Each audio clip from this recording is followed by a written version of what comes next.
And this is part 3 of the 3-part series of the watch party for the Jack Canfield interview.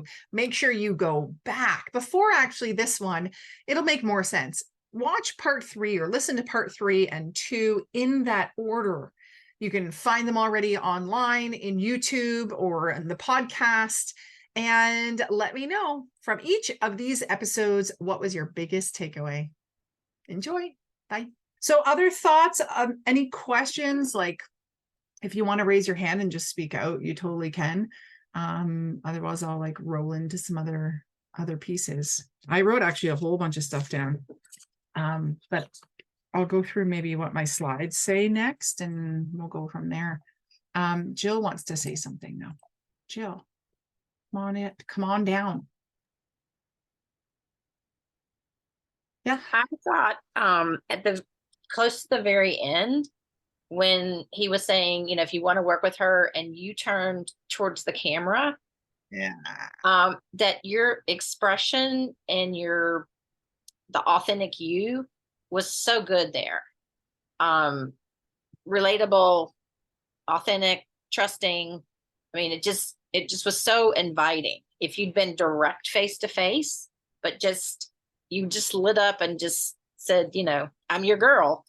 And it was really cool. I'd go back and watch those last couple of minutes when he was talking and you were interacting with the audience. Yes. And so when he did the whole, I'd work with you if I was your, right fit person.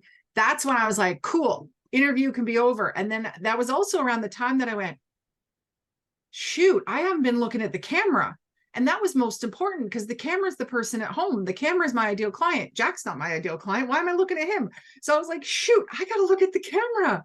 But because we were so close, it felt weird to turn away, right? And if you're in a group and you're more open, it's easy to turn away. But because we were so close for the shot, it was, weird to turn away. And Paul hit it too. You definitely gain confidence after the first few minutes. So always the first few minutes I'm on stage, the first few minutes when I lead something, the first few minutes in an interview, I'm awkward, I'm uncomfortable, I'm in my head, I'm not ready to go. So it took me a few minutes. And then Paula said, your message gained depth and meaning as the interview progressed. Yeah, and that's another piece. I'll pull you off, Jack, Jill, and then you don't have to be on camera there. Thank you. That's the thing. You have to speak surface level enough and generally enough in the interview for it to still be relevant 10 years from now. Right? Like I couldn't go into super specifics and like in examples that maybe in 3 years I'm not going to be doing anymore. So I had to be very, very high in my talk, which is a really good idea when you're being interviewed or putting something into a book or anything that you're like, okay, I need, like, where's the longevity of this? Jackie says, yes, that's what I missed. You weren't looking at the camera enough. I know that. I definitely know that. But we can edit it to a point where we cut out maybe some of the times when I'm not looking at the camera, and we could maybe put like B-roll over top of me talking to audiences and looking happy. Because that's the other thing. I didn't really smile very much, especially in the beginning. I was very serious because we're answering questions.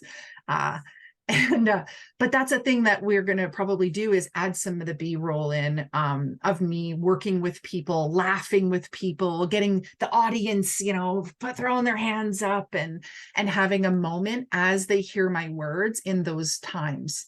Or just kind of stock video might be brought in, around the flock. We actually might put like geese flying so that you can see that. Jackie, when you were looking at me, I connected with you. I know, that's where I was like, darn it, I forgot to look at the camera. That was at the top of my notes when I was like rehearsing. Paula said, to be fair, Jack focused on you. He was engaged. Yeah. And actually when the interview ended, the first thing he said to me, which I was like, is that on camera? He said to me at the end of the interview, he said, wow, Diane, you're really good at this. I was like, thanks. He's like, you know your stuff. And I felt like saying, I cried 2 hours ago and I didn't know my stuff and I couldn't. I just went, thanks, Jack. Appreciate it. And then awkwardly like went away. Thank you, Jill. Looking at him did not take away from your message. Awesome. Good to know that as well. Thank you for all your comments there. If you have questions around anything, please also pop them in. I'm just going to go through what I wrote here. So what was my strategy going into the interview? I already shared a little bit about the higher level was really important. Looking for longevity. Some other things that I wrote down here as I was watching. I was planting seeds. Did you hear the seed planting? When I'm one-on-one in group coaching, when I'm brought in to speak on stages to inspire their audience, motivate them. So these different seed planting, meaning here are my products and services that I do. Here's how you can work with me without saying, here's how you can work with me. My strategy also was my keynote that I'm a humorous keynote that I'm going to be doing in 2024 is going to be around the sparkly shoes, around choosing satisfaction. And so I started to plant those words in this. So when I do my landing page and things for that talk, that these sound bites with Jack's interview can be put on those pages. Make sense? So I'm selling this thing over here. So I started to put sound bites into the interview. So then I can get that celebrity connection there. The other strategies, painting pictures is one of the things my coach always talks about doing. This is my speaker business coach. It's like, did you see the imagery you saw the imagery of the geese flying a V? Maybe the in the game part, me being in the game.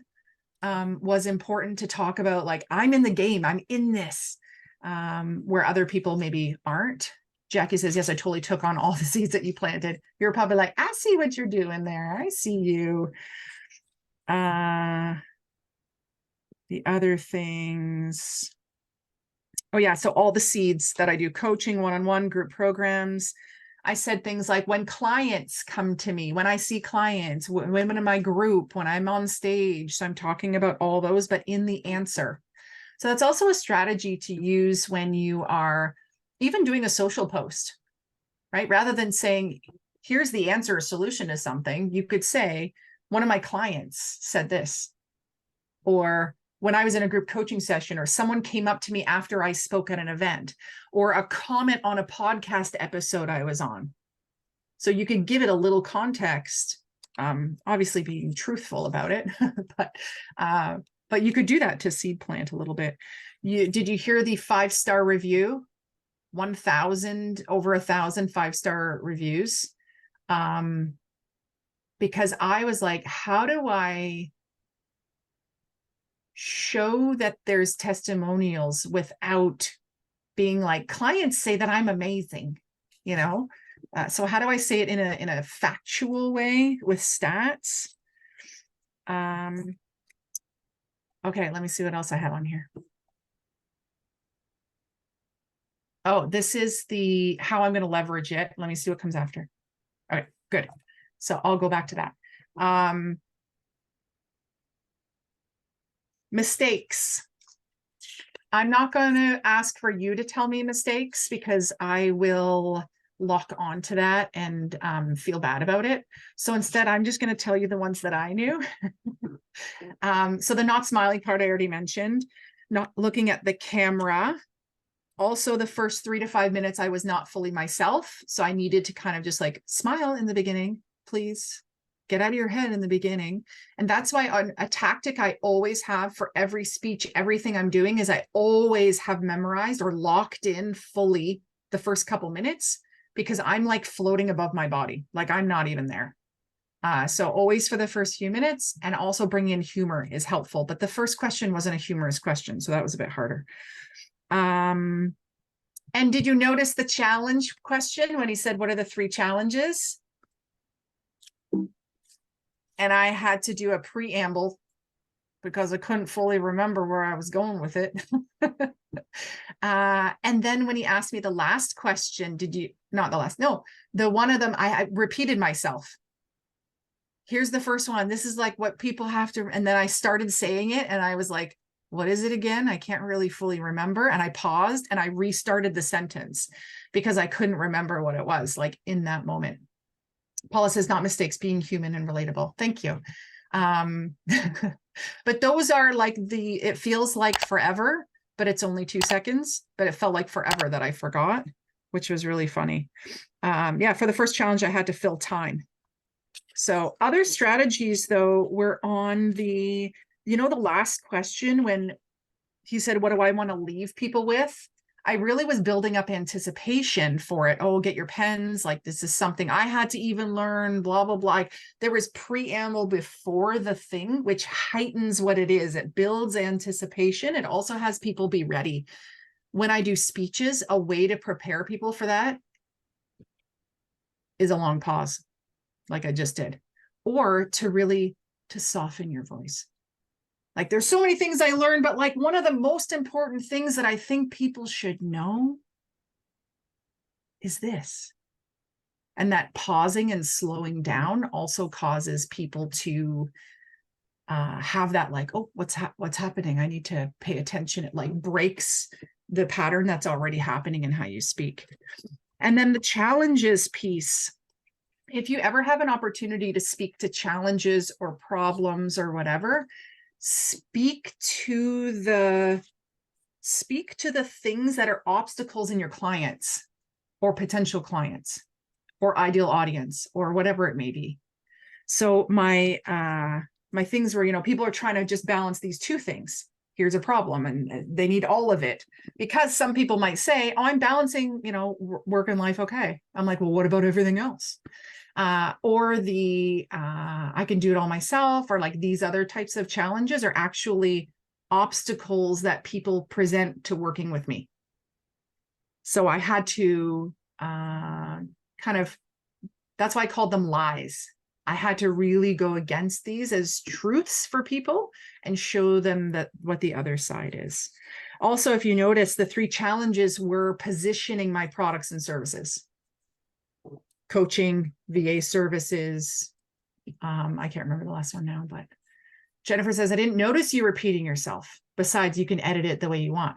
Yeah, I totally can. Totally can. Jill says, if you did not experience any pauses or uncertainty during the 3 challenges, I perceived it as pondering. I'm going to take that. Pondering for the depth of the information conveyed. Yeah. And another way to buy yourself time is saying, that's a good question. That's a good question, Jack. And at one point I even said, now, Jack, if I was coaching you, I would say this. So that then puts me in a position of me coaching him in our interview, even though I'm not really doing that.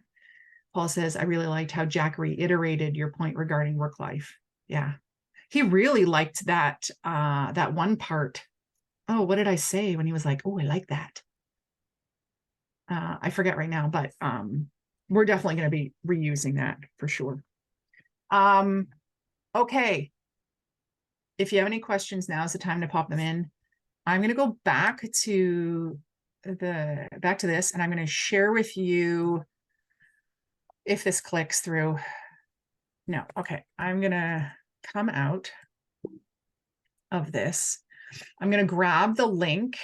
I'm just going to show you what we're doing, because it's really, like, I'm really proud of my team for what they've been able to do. For those who don't know, I do have a team of 16 virtual assistants. 2 of them are specific to me. So Christine last night put this PowerPoint together for me, and I'm going to open up. We're repurposing this like crazy, right? This is an investment. So I'm just going to show you, we are setting this up for other people who have the Jack Canfield interview, for other people who have interviews. I'm just going to show you a little bit strategy-wise how I'm repurposing this. So this is the landing page, the sales landing page for this, but it has the list of how we're going to repurpose. So I just wanted to share this with you. There is like pricing and oh no, there's no pricing. Okay, perfect. So these are all the ways we're going to repurpose this. So I want you to think, do you have an interview? Or do you have you teaching on a video? Or you on a podcast episode? Or are you just going to go record a pretend interview with someone or get on someone's podcast, and you can repurpose in all these different ways? I'll just give you a little show of what it is. So I'm going to share with you in a moment the testimonial video that he did for me. Also short form videos. So he asked me 5 to 7 questions. So we've cut it into these 5 different sections with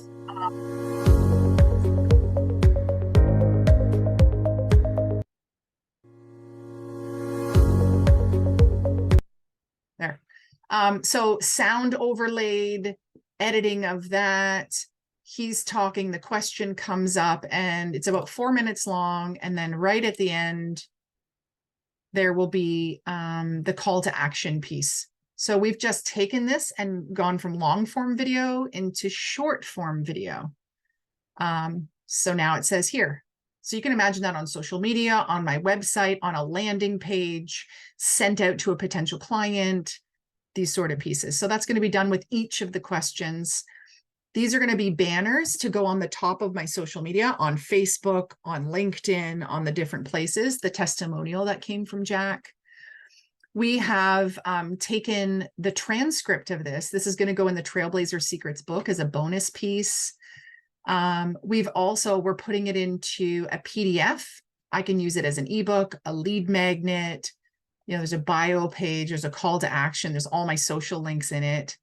So these are all things that you can do with your interviews. If you've ever been on my podcast, you can do this as well, or have my team do it for you.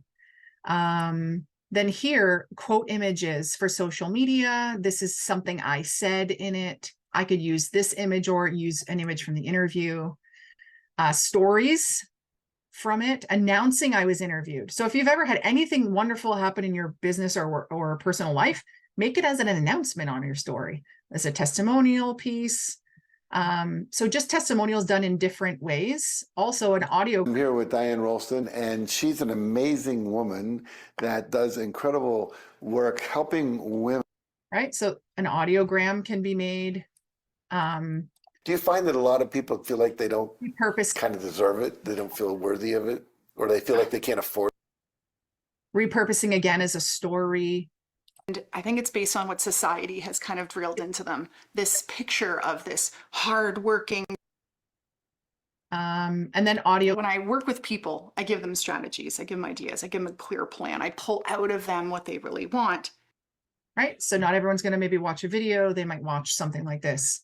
So there are like 30 pieces that we're making, and then we're going to do even more with it. But that's just a start of how you can take one little thing that you've done and put it all over these other things. So side comment, you know, because you should always be selling or offering or inviting. If anyone does have an interview, they want my team to repurpose in all of these ways, just reach out and we can talk about what you're wanting and the investment for that. Pamela says, amazing. I hope you have this as a replay so that you can watch all of it, Pamela. You are welcome to. So kind of in wrapping up, any final questions, any final comments anyone wants to put in, please do so. And then I can speak to that. But I just want to I'm going to come off Spotlight. I want to go on gallery. I can see everybody that's on camera right now. Thank you for being here. Thank you for your support. Every time a ticket came through, high fives, thanks, Jill. Every time a ticket came through and I saw your name, whether I know you well or I don't, just know that it was just like so amazing to be like, wow, this person is going to spend 90 minutes with me talking about this. And this is so, like, thank you. Also, for anyone and everyone who bought the ticket, got the ticket that had the book, you have a choice between Success Secrets, which has 52 top thought leaders, experts, and dynamic women sharing their secrets and stories on success. And I'm just going to point. point out where there's Nicole, who's here right now, and Paula, who's here right now. Who else is in this one? Jackie, you're not in this one?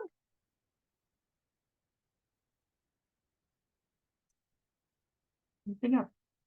Anyway, you get a copy of this one or a copy of this one. So please, you can right now, if you're here, you can just DM me and say that copy. And if you don't think I have your mailing address, please pop it in the chat. For those of you who made a donation, thank you very much. Once I look and see the total it up, I'm going to be going onto the Nova Vita site, and I'm going to be donating all of that to the Nova Vita, which is a women's shelter in my hometown. When I heard them speak once at an event, they said, we do great work, we help a lot of women, but we're always full. And it made me think, like, we're all only one decision that we've made or that someone else has made for us that makes us need the help of women's services and women's shelters and abuse counseling and all that stuff. And so that's where it's on my heart really strongly to be able to give back to those. So thank you for those who donated. And I'll be adding in my own donation to go with that. If anyone's like, I didn't know I could get a book, or I didn't know I could donate, just reach out. Or if you're watching the replay and you want to tell me what your book is going to be, please email team@dianerolston.com so that they can, my team, Christine, can get that all set up for you. If you have to go, that's totally fine. Thank you for being here. But in the last couple minutes, I saw Lindsay, you'd put up your hand. So please share what you want to share. Thank you.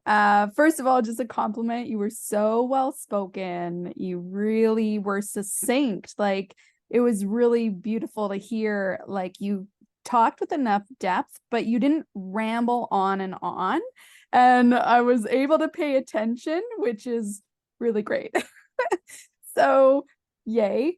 And my question was, how far in advance did you know, like, this? I mean, you took advantage of this opportunity, you invested in this opportunity. How long in advance did you know about it to plan it all into your business strategy? Because obviously, you know, we can see the strategy of how you're going to repurpose everything, which is amazing that you shared. That is so cool. And I was just curious, like, in your business planning cycle, like, how did this fit in? Was it an instant thing that came up and then you had to react intuitively to it? Or was like something you kind of knew long term? Do you mind speaking to that? Yeah, well, it was, first of all, I knew about this opportunity when it was presented to me maybe 5 years ago. And at the time I was only serving women. And I felt that I wanted to invest in an interview with a woman, not with a man. But then when I started to bring on more male clients with the VA stuff, I thought, this is perfect. This makes sense now, because also he can cross, you know, both sides. So I knew about it. I don't know if it was like 3-4 months before the interview. And so I got the questions, I was preparing, I was writing things down, I was strategizing. I had a session with my coach on like how to put things in, what I'm thinking about. Am I covering all aspects of my business? How do I say it in a way that can be edited later if anything changes? Like, there was a lot that went into it. And then 24 hours before, I had to make all the changes, which threw me for a loop, right? And so I didn't actually plan it based on my marketing calendar or anything else. It just had to get shoved in. And then once we already repurpose my interviews and my stuff, and we've done that for summit speakers and given them, I don't know if Kathy, you had that done, but we've done that for people, as we've created these, what we call speaker promo packages. So I already knew we were going to do that, but then I thought, I really invested in this.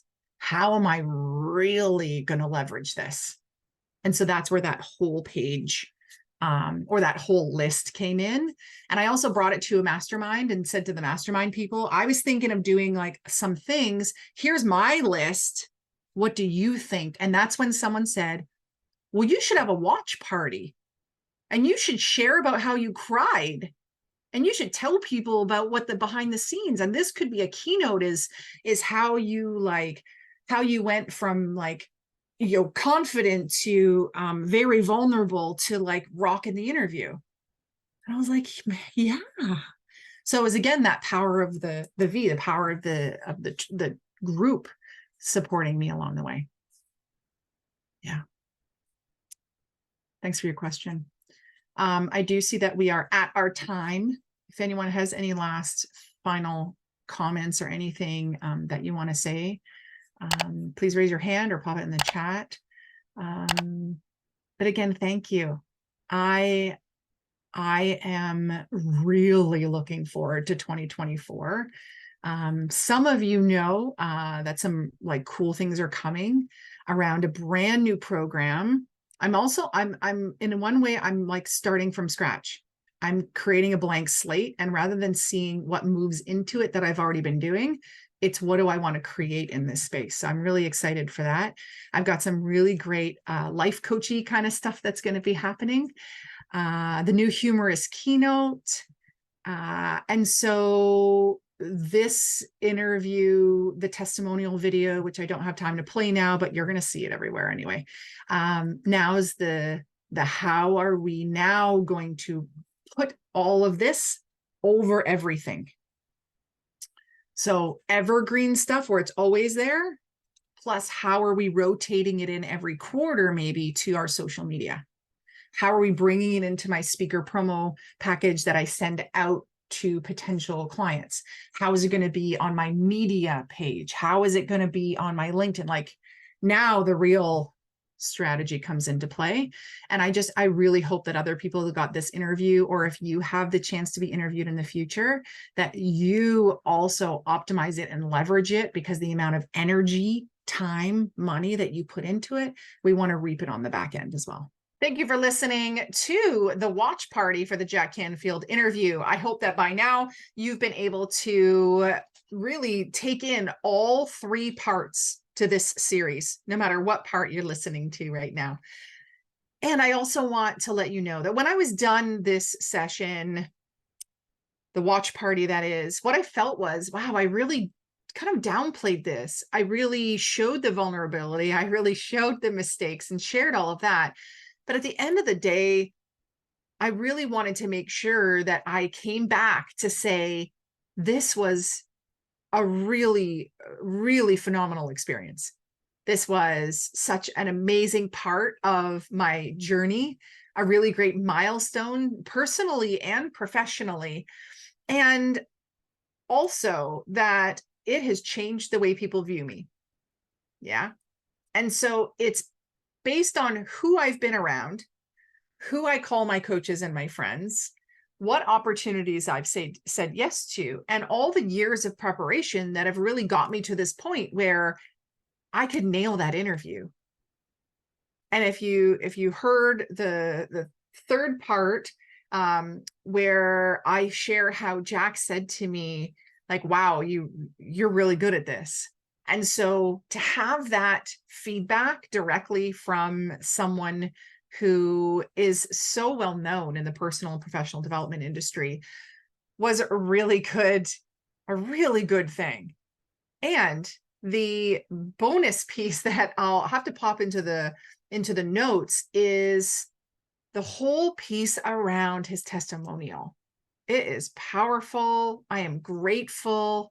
And so as we kind of finish up here, I hope you'll take the time to go and check that out. And if you haven't yet, hit subscribe and share this with a friend.